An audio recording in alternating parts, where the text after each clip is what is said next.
Ya, Assalamualaikum warahmatullahi wabarakatuh. Baik, hari ini saya akan membahas mengenai perkuliahan data mining sesi pertama. Ya, silakan dibuka di slide 1 yang telah ada di e-learning ya.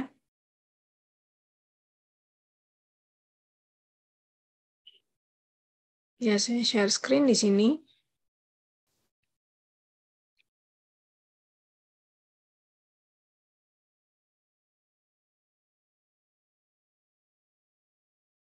Oke, di sini adalah slide-nya ya mengenai data mining sesi 1.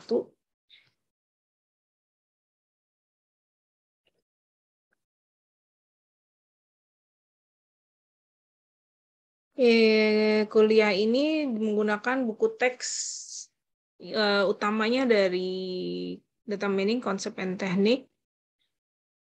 Chapter 1 untuk slide 1 diambil dari buku ini ya.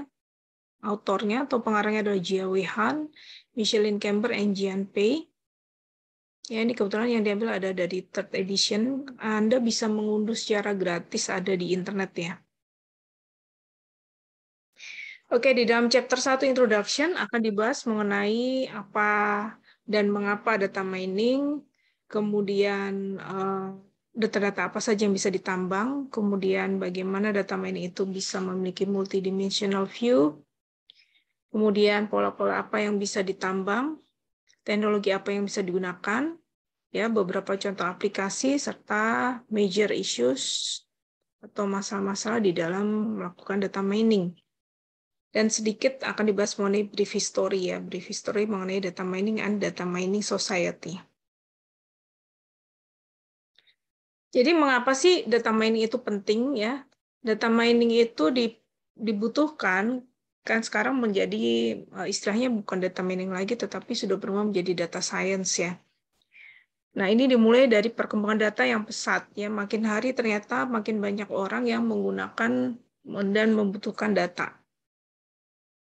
Sehingga perkembangannya itu sangat eksplosif, yaitu meledak dari terabytes menjadi petabytes. Dan juga alasannya adalah karena data didapatkan dan tersedia secara mudah, ya, apalagi dengan adanya internet, ya, di mana segala sesuatu harus mengisi data terlebih dahulu, ya, untuk misalnya pembelian belanja online di situ ada registrasi, ada keranjang, ada metode pembayaran, jadi segala sesuatu itu tersimpan di dalam aplikasi dan termasuk data-datanya di situ ada semua. Nah, ini dinamakan dengan automated data collection tools ya, dan tentu saja menggunakan database system. Ya, dengan adanya web computer society sebenarnya sekarang bukan cuma web tetapi juga ada mobile ya. Nah, banyak sumber yang menyediakan banyak data juga. Misalnya tadi sudah saya kasih contoh ya beberapa bisnis ya maupun secara online atau offline ya. E-commerce, data transaksi, data saham, customer relationship management. Kemudian dibilang sains juga banyak seperti remote sensing, bioinformatika, simulasi saintifik, masyarakat dan publik ini ada di banyak berita yang bisa kita akses ya, gambar, digital, video, bahkan termasuk sosial media, dan data dari suatu organisasi atau pemerintahan dan lain-lainnya. Jadi apalagi di era seperti ini ya dipicu dengan adanya pandemi sehingga memaksa segala sesuatu kegiatan itu dilakukan secara online dan tentu saja hal ini membutuhkan banyak data collection tools ya. Nah, apa sih kalau kita sudah mendapatkan data, apa sih yang akan kita dapatkan keuntungan berikutnya? Apakah data itu saja cukup? Tidak ya. Jadi data itu harus diproses sehingga menghasilkan knowledge ya. Sebenarnya di antara data dan knowledge ini ada yang namanya informasi ya. Jadi ada informasi merupakan data yang sudah diproses dan knowledge berupa pengetahuan hasil dari informasi tersebut. Jadi yang penting di sini bukan hanya datanya tetapi knowledge-nya. Ya, jadi kalau kita udah punya data tetapi tidak diproses, maka kita tidak mendapatkan apa-apa ya, tidak mendapatkan informasi maupun knowledge.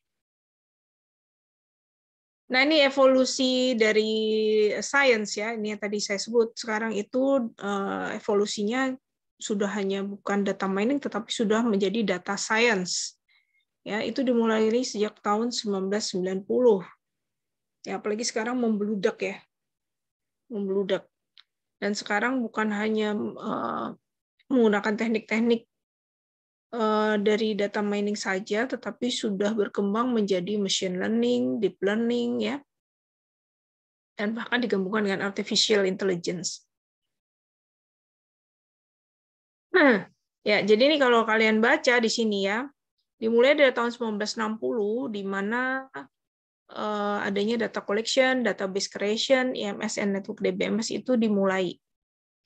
Dan tahun 70 ada relational data model, relational DBMS implementation, tahun 80 RDBMS, ya, advanced data model, application oriented DBMS. Tahun 90 mulai berkembang yang namanya data mining, data warehousing, multimedia databases, and web databases.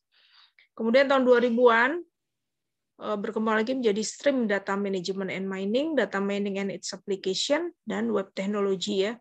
Dan sekarang bukan hanya itu saja, sudah berkembang jauh lebih pesat ya. Ini diambil dari buku third edition tahun 2011 ya.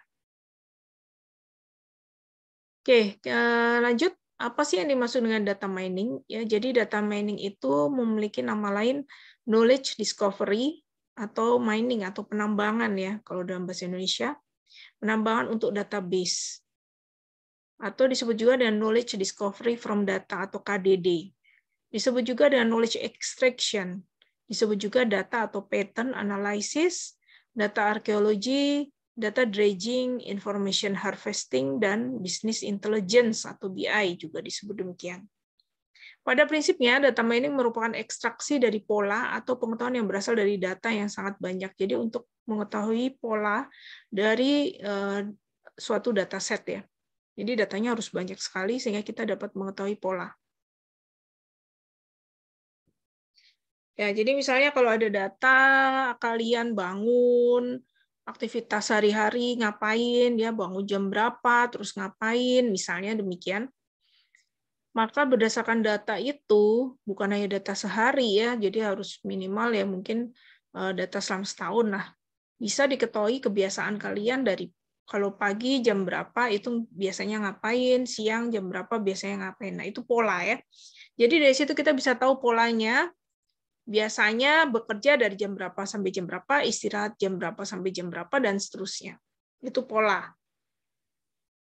Nah, knowledge discovery process ini terdiri dari, pada prinsipnya ya, terdiri dari data cleaning yang paling awal. Data cleaning ini berdasarkan databases yang ada, jadi kita bersihkan dulu. Kemudian kita bentuk menjadi data warehouse ya, atau gudang data. Kemudian dari data yang banyak sekali ini kita pilih sedikit saja yang relevan atau kita sebut sebagai task relevan data ya. Dan kita mining. Jadi nggak semua data itu kita harus pakai ya. Kita bisa pilih dulu atau kita select dulu, selection. Baru kita mining sehingga kita datanya itu bersih ya dan relevan. Dari sini baru kita mendapatkan pattern evaluation ya dari teknik-teknik yang ada di data mining sehingga kita bisa menghasilkan knowledge atau pengetahuan. Oke, dan ini merupakan proses yang sifatnya berulang ya, bisa berulang-ulang. Karena ada banyak teknik dalam data mining dan bisa saja kita menggunakan beberapa teknik sampai mendapatkan hasil yang paling akurat. Oke. Nah, ini adalah beberapa contoh aplikasi ya, web mining framework. Ya, jadi web mining itu meliputi data cleaning. Jadi pada prinsipnya tadi sudah saya sebut, pertama data cleaning, yang kedua data integration from multiple sources. Kalau berdasar dari multiple sources, kalau sourcesnya cuma single source, maka tidak diperlukan data integration ya. Misalnya multiple sources ini misalnya dari beberapa web, atau misalnya ada yang dari web, ada yang dari mobile, atau misalnya ada yang online dan ada yang dari offline ya, kemudian diintegrasikan. Dari data integration kita membuat warehousing data ya, kemudian membentuk tadi data yang besar tadi atau di sini disebut sebagai data cube construction, dan kita pilih menjadi data yang lebih kecil, data selection for data mining, dan selanjutnya kita lakukan data mining. Nah, ini presentation of mining result ini sudah disebut juga sebagai visualization ya. Sekarang disebut sebagai data visualization. Ini merupakan bagian dari data science. Dan dari ini kita bisa mengetahui patterns atau pola dan knowledge atau pengetahuan yang diperlukan atau dibutuhkan. Oke. Nah, ini merupakan piramida dalam data mining untuk business intelligence. Ya, piramida ya. Jadi pengguna paling dasar ini ada database administration atau DBA, dia yang mengelola seluruh data sources ya. Ya, misalnya dari paper ya, dari kertas, file, web dokumen ya, scientific dokumen ya dan seterusnya. Kemudian DBA ini juga melakukan mengadministrasikan keseluruhan data sources ini atau sumber data ini. Nah, di tugas berikutnya di sini ada data analis ya, data analis. Data analis ini bisa melakukan 3 hal ini, data preprocessing atau integration dan data warehousing. Kemudian juga dia melakukan data exploration seperti statistical summary, querying, and reporting. Dan dia juga lah yang melakukan data mining untuk mendapatkan informasi atau disebut juga dengan information discovery. Oke, tadi sudah saya sebut bahwa data yang diproses itu menghasilkan informasi. Jadi informasi itu sifatnya baru sampai di sini. Nah, informasi ini kemudian dipresentasikan melalui visualization teknik ya tadi, atau disebut juga dengan data visualization. Dan orang yang melakukan ini biasanya kita sebut sebagai business analyst. Nah, dari sini presentasi data ini bisa dibaca oleh end user ya. Misalnya di sini adalah decision maker ya. Decision maker, jadi pembuat keputusan akhir untuk membuat suatu keputusan. Ya, misalnya end user ini dalam perusahaan ya misalnya direkturnya, CEO-nya, ya CTO-nya. Jadi dia bisa membuat keputusan. Nah, apa sih bedanya mining dan data exploration? Ya, kalau mining dan sebenarnya data eksplorasi itu bagian dari mining data juga. Tetapi data exploration itu sifatnya dia bisa melihat data dari berbagai perspektif ya, mengeksplor. Atau disebut juga dengan business intelligence view, ya misalnya dengan adanya warehouse, data cube, reporting, tapi tidak terlalu banyak mining. Ya, ini misalnya kalau kamu pakai tools Tableau, itu ada di situ data visualization yang bisa mengeksplor ya. Mengeksplor, misalnya kalau data penjualan di suatu wilayah, data penjualan di suatu negara pada tahun tertentu, nah itu explore. Oke, jadi bedanya di situ ya. Kalau data mining tentu ada teknik-teknik yang nanti akan kita bahas lebih lanjut. Nah, ini merupakan knowledge discovery data proses ya. Tadi sudah dibahas di depan, proses paling awal itu biasanya tentu harus input data dulu, kemudian ada data pre-processing. Di dalam data pre-processing, di sini ada data integration, normalization, feature selection, and dimension reduction. Untuk kemudian siap dilakukan data mining. Jadi nggak mentah-mentah semua data mentah itu langsung di data mining, harus diproses terlebih dahulu atau di pre-processing ya istilahnya. Di dalam data mining ada beberapa teknik ya, ada pattern discovery, association and correlation, classification, clustering, dan outlier analysis. Dan setelah dilakukan data mining ada yang namanya post-processing. Di sini ada pattern evaluation, pattern selection, pattern interpretation, dan pattern visualization. Dan dari pattern itu bisa didapatkan informasi dan knowledge. Gitu. Ya, jadi ini merupakan prinsip dari data science juga yang sekarang hits ya.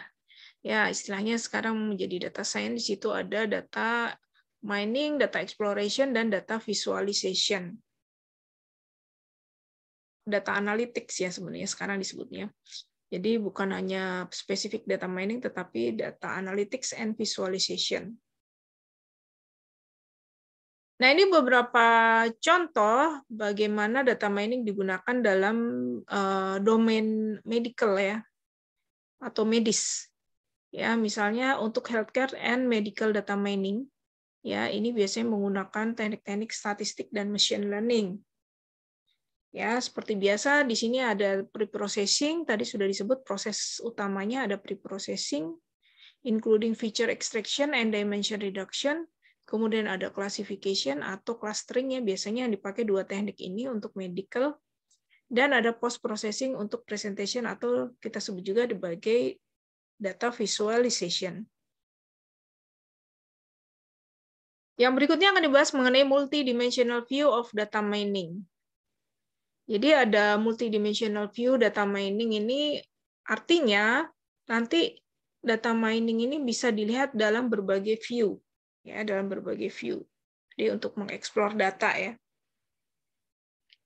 Apa saja sih data yang bisa ditambang? Ya bisa dari database ya, extended relational, object oriented, heterogeneous, legacy. Ini harusnya sudah dipelajari di DBMS ya, di mata kuliah database.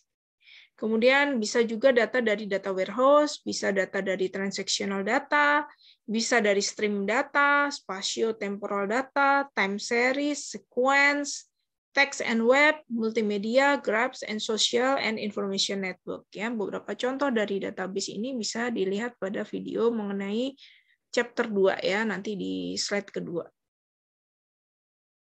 Sedangkan pengetahuan yang akan ditambang atau data mining function disebut juga, ini bisa berupa karakterisasi atau characterization, discrimination, association, classification, clustering, trend atau deviation, outlier analysis ya. Apa-apa itu nanti akan dibahas lebih lanjut ya. Dan data mining juga ada dua tipe berupa deskriptif versus prediktif. Deskriptif untuk menggambarkan pola itu, sedangkan prediktif untuk meramalkan future trend ya atau yang akan terjadi di masa depan. Dan di data mining juga ada multiple atau integrated function and mining at multiple level. Jadi bukan hanya pada satu level, tetapi bisa berlevel-level ya. Teknik yang digunakan untuk melakukan multidimensional view of data mining ada data intensive, OLAP yang dari data warehouse ya, OLAP dari data warehouse-nya, kemudian machine learning, statistik, pattern recognition, visualization, dan high performance. Nah, data mining ini bisa digunakan di dalam berbagai domain ya, bisa untuk retail, bisa untuk telekomunikasi, bisa untuk bank, fraud analysis, biodata mining, stock market analysis, text mining, web mining, banyak sekali. Apalagi sekarang itu bisa untuk berbagai domain ya. Hampir semua bisa menggunakan data mining. Oke, kita lanjut dengan bagian berikutnya. What kind of data can be mined? Ya, ini tadi sudah dibahas sebelumnya sebetulnya, what kind of data ya.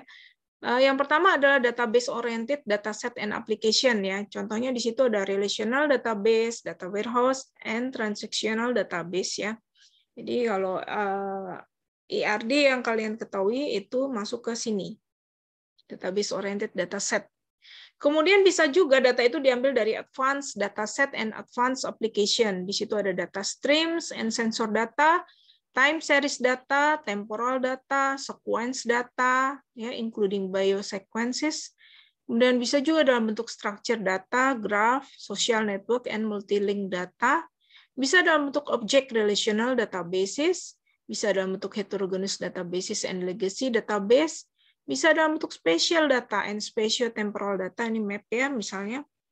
Bisa dalam bentuk multimedia juga, atau disebut juga multimedia database, bisa dalam bentuk text database, dan bisa dalam bentuk the World Wide Web. Jadi banyak sekali ya bentuk dari data-data yang bisa ditambang. Selanjutnya, what kind of patterns can be mined? Ya, yang pertama kita sebut sebagai generalisasi. Nah, ini untuk fungsi dari data mining secara umum, yang pertama adalah melakukan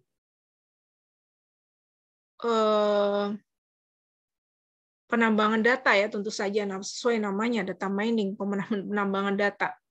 Nah, bagaimana penambangan data ini dilakukan ya dengan melakukan tadi information integration and data warehouse construction, ya apa saja yang ada di dalamnya, data cleaning, transformation, integration, and multidimensional data model.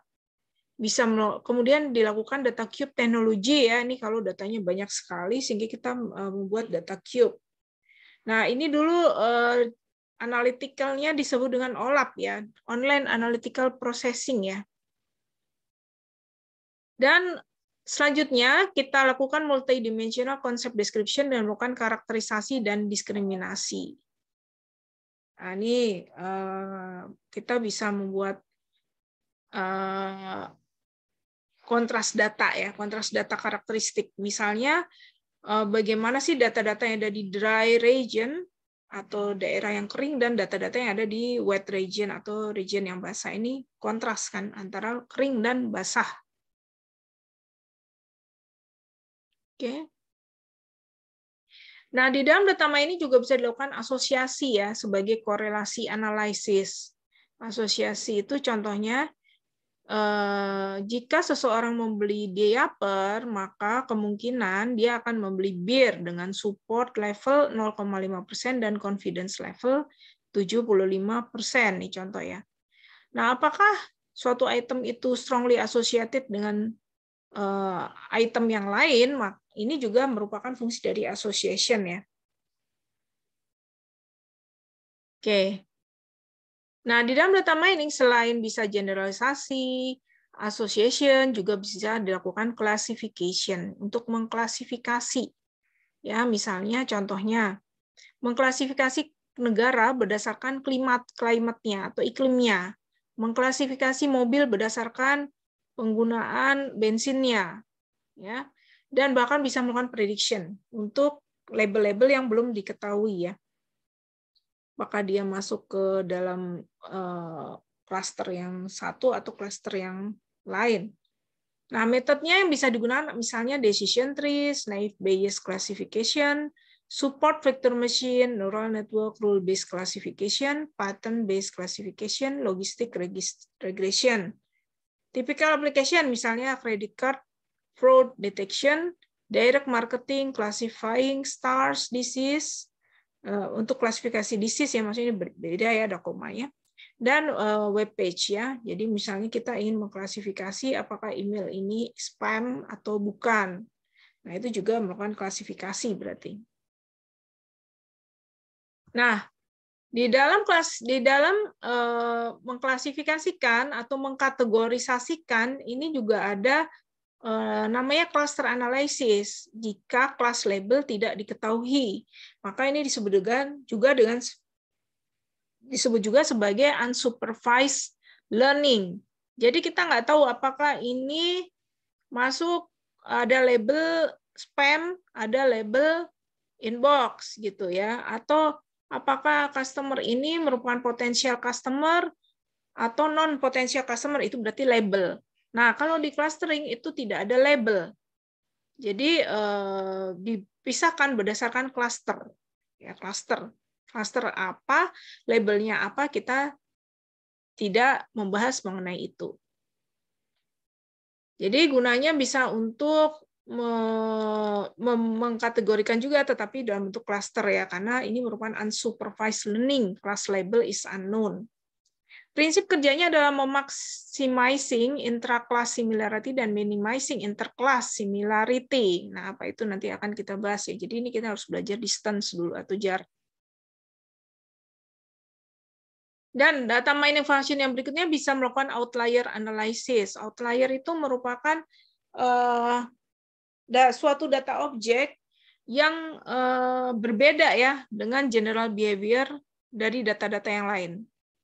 Gitu. Nah, bisa jadi ini merupakan noise atau sesuatu yang bisa kita abaikan ya, noise misalnya datanya salah atau bagaimana lah gitu, abaikan aja, ataukah merupakan exception. Jadi memang pengecualian, anomali gitu ya. Nah, biasanya metode yang digunakan bisa berupa clustering atau regression analysis. Useful in fraud detection and rare event analysis ya. Misalnya untuk fraud ya, fraud detection ya. Ini biasanya nggak pernah ngambil uang di atas 100 juta, ini tiba-tiba ngambil uang 100 juta. Nah, ini merupakan anomali ya. Nah, tentu tidak bisa kita abaikan karena memang ada uang yang diambil di situ. Nah, maka kemungkinan besar ini merupakan fraud detection. Nah, di dalam melakukan data mining ini juga ada yang namanya time and ordering ya, untuk mengetahui pattern atau pola secara sequence, dan bisa dilakukan untuk melakukan trend and evolution analysis ya. Nah, apa sih yang bisa di dataset seperti apa sih yang bisa digunakan untuk sequential pattern? Ya, di sini ada misalnya time series ya, time series ya. Jadi dia harus berurutan. Misalnya sequential pattern mining ya, misalnya first by digital camera, then by large SD memory card. Nah, ini biasanya harus berurutan. Beli kamera dulu, baru beli large SD memory card. Bukan sebaliknya. Jadi sequence. Nah, ini biasanya untuk melakukan mining data streams yang bersifat order ya. Yang bersifat order atau urut. Nah, dan bersifat time varying ya. Atau bisa juga untuk data stream, data-data yang diambil dari data stream. Bisa juga biasanya dipakai untuk biological sequence analysis ya, biasanya untuk bioinformatik di mana ada sequence atau urutan-urutan yang harus terurut gitu, tidak boleh mengacak. Nah, analisisnya dilakukan berdasarkan similarity based analysis. Nah, data mining ini juga bisa untuk data yang sifatnya structure and network ya. Contohnya di sini untuk graph mining, finding frequent subgraph untuk chemical compound, trees, and substructures. Kemudian bisa juga untuk information network analysis. Ini yang selalu kita pakai sebenarnya, social network. Di sini misalnya jadi kita bisa racak suatu jaringan ya, teroris network misalnya. Atau outer network. Jadi kita bisa tahu kalau Anda temannya si A berteman dengan B, ternyata si B itu teroris, apakah Anda juga seorang teroris? Nah, itu merupakan contoh dari network analysis. Nah, kemudian bisa juga apakah seseorang itu memiliki link dengan yang lain ya untuk menjadi multiple information network. Sini misalnya sebagai friends, sebagai family atau classmate ya, yang jelas ini bisa diambil dari sosial media ya. Dari Facebook ya karena Anda berteman dengan siapa saja, kemudian dari Instagram karena Anda follow siapa saja, itu bisa diselidiki. Link mining ya, itu disebut juga. Ya, ini biasanya bisa dipakai di mana? Bisa untuk web mining, misalnya PageRank di Google, kemudian web community discovery, opinion mining, usage mining ya. Intinya segala sesuatu yang bersifat network. Web information network contohnya salah satunya. Nah, jadi knowledge itu apakah semuanya menarik ya, ataukah semuanya valuable untuk ditambang? Ya, itu tergantung dari kebutuhan. Tergantung dari kebutuhan. Apakah kebutuhan pada waktu tersebut, kebutuhan pada lokasi tersebut ya. Mungkin kebutuhan di suatu lokasi berbeda dengan kebutuhan di lokasi yang lain. Ya, sesuatu yang mungkin penting sekali di tahun 2019 mungkin sekarang sudah tidak relevan lagi gitu ya. Jadi tidak semua knowledge itu interesting tentu saja.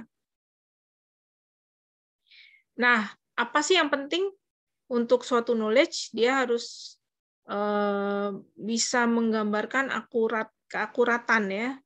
Ya, kemudian kalau dia ada timeline, di situ juga jelas timeline-nya. Jangan sampai informasinya sudah basi ya. Kemudian harus jelas antara deskriptif versus prediktif. Deskriptif menggambarkan saja, sedangkan prediktif meramalkan. ya, atau future trends.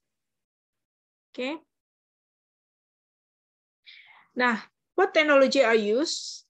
Jadi teknologi-teknologi yang digunakan di data mining ini tentu saja sudah berkembang lagi sekarang, karena ini dari buku third edition 2011, tentu sekarang udah berkembang lagi 11 tahun kemudian. Di sini ada machine learning, pattern recognition, statistik, application, visualization, algorithm, database technology, and high performance computing. Ya, tapi ini pada dasarnya atau basicnya adalah teknologi-teknologi ini yang berperan, ya. Nah, data mining ini juga bisa digunakan untuk multidisiplin. Jadi tidak selalu harus orang IT ya yang melakukan data mining, ya. Contohnya kalau untuk bioinformatika itu biasanya malah S1-nya biologi yang dia tertarik ke bidang ilmu komputer. Sehingga dia paham terhadap data-data yang dia mining atau dia tambang, ya. Karena kalau orang komputer baca biologi apalagi sekuens-sekuensnya itu belum tentu paham gitu. Jadi inilah mengapa perlu adanya multidisiplin, atau bisa saja ada orang biologi dan ada orang ilmu komputer yang saling berkolaborasi, ya. Ya, kenapa hal ini terjadi multidisiplin? Karena tremendous amount of data. Jadi datanya tuh besar sekali, jadi tidak mungkin dikuasai hanya dengan satu orang atau satu disiplin ilmu saja. Kemudian ada high dimensionality of data, ya, datanya tuh terdiri dari high dimension, ya, bukan cuman sumbu X dan Y, bisa jadi multi, ya, X, Y, Z, bisa jadi malah lebih dari itu. Kemudian ada high complexity of data, ya, karena datanya bermacam-macam bentuknya, bisa data stream, and sensor data, bisa time series data, temporal data, sequence data, dan seterusnya, ya. Tadi sudah saya kasih contoh misalnya untuk bioinformatika. Oke, selanjutnya what kind of application are targeted? Ya, ini kembali saya tekankan bahwa ini merupakan buku dari 2011, ya. Jadi tentu sekarang sudah berkembang lebih pesat, ya. Contohnya di sini waktu itu bisa digunakan untuk aplikasi web page analysis, collaborative analysis and recommender system, ya. Tapi ini sekarang masih relevan kok untuk saat sekarang. Basket data analysis to targeted marketing, biological and medical data analysis, ya, data mining and software engineering. Kemudian from major dedicated data mining system tools, ya. Saya rasa semua ini masih relevan dengan apa yang terjadi sekarang, ya, apalagi sekarang ini masuk ke ini banyak ke collaborative analysis and recommender system yang digabungkan dengan AI atau artificial intelligence. Selanjutnya kita bahas mengenai major issues in data mining. Apa sih masalah-masalah di dalam data mining? Ya, tadi sudah dibahas bahwa data mining itu terdiri dari various and new kinds of knowledge, jadi multidisiplin. Kemudian juga terdiri dari multidimensional space, ya, space-nya banyak sekali dimensinya. Kemudian handling noise, uncertainty, and incompleteness of data. Jadi ada banyak sekali masalah, ya, datanya tuh nggak komplit, datanya mungkin banyak sampahnya gitu, ya. Kemudian network environment, ya, yang sekarang tentu makin dipakai, ya, hampir semua hal tuh online. Dan adanya pattern evaluation and pattern or constraint guided mining. Jadi ada batasan-batasan mengenai evaluasi dari suatu pola, ya. Dan ada masalah lagi di dalam ini tadi untuk masalah di mining methodology. Untuk masalah berikutnya ada di user interaction, ya, interactive mining. Kemudian incorporation of background knowledge dan presentation and visualization of data mining result. Jadi tentu apa yang dipahami oleh seorang user dengan user yang lainnya bisa jadi berbeda, ya, perspektifnya. Nah, issues berikutnya adalah mengenai efficiency and scalability. Di sini ada efficiency and scalability of data mining algorithm, ya, ada parallel, distributed, stream, and incremental mining method. Kemudian ada diversity of data type. Jadi kalau kita ambil data dari berbagai sumber, tentu kadang-kadang data type-nya berbeda. Misalnya kita Departemen Kesehatan ya mau mengumpulkan data dari seluruh rumah sakit yang ada di Indonesia. Rumah sakit A itu mungkin memiliki format nama itu satu kolom saja, nama gitu ya. Dan mungkin rumah sakit B punya format lain lagi, nama first name and last name. Rumah sakit yang lain lagi mungkin punya format yang berbeda lagi, first name, middle name, and last name gitu ya. Sebagai contoh, itu saja itu sudah berbeda. Belum kalau kita bicara data type ya, misalnya untuk nomor telepon, mungkin ada yang pakai data type-nya number, kemudian di rumah sakit lain ada yang pakai data type-nya text. Nah, itu sudah berbeda-beda. Jadi kompleks ya. Jadi data juga bisa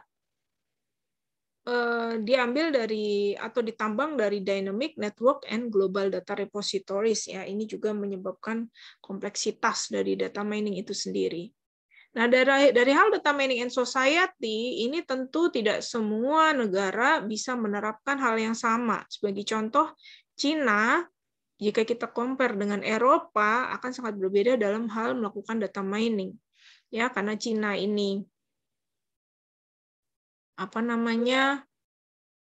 negara sosialis sehingga masyarakatnya bisa dipaksa ya untuk menerima mau nggak mau kita melakukan data mining. Sedangkan untuk Eropa maka privacy menjadi hal yang sangat penting di dalam masyarakatnya ya, tentu tidak semudah itu untuk melakukan data mining.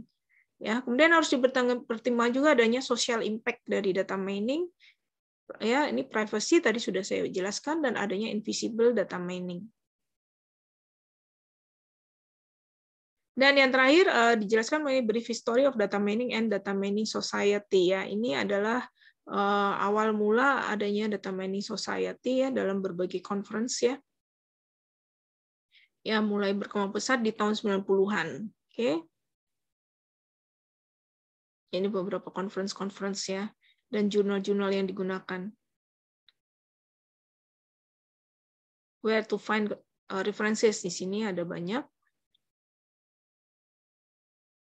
Sebagai summary atau ringkasan, data mining sangat berguna untuk discovering atau menemukan interesting pattern and knowledge from a massive amount of data. Jadi dari data yang sangat besar ya, sangat banyak. Kemudian natural evolution of database technology in great demand with wide application. Jadi digunakan untuk berbagai aplikasi dan berbagai domain juga ya. KDD process includes data cleaning, data integration, data selection, transformation, data mining, pattern evaluation, and knowledge presentation. Mining can be performed in a variety of data.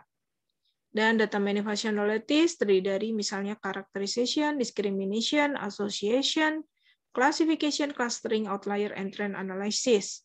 Kemudian tadi juga sudah dibahas mengenai data mining technologies and application serta major issues in data mining. Ya, ini adalah reference book ya. Oke. Demikian yang bisa saya sampaikan. Mudah-mudahan bermanfaat. Jika ada yang ingin ditanyakan, bisa melalui e-learning ya. Semoga bermanfaat. Terima kasih. Wassalamualaikum warahmatullahi wabarakatuh.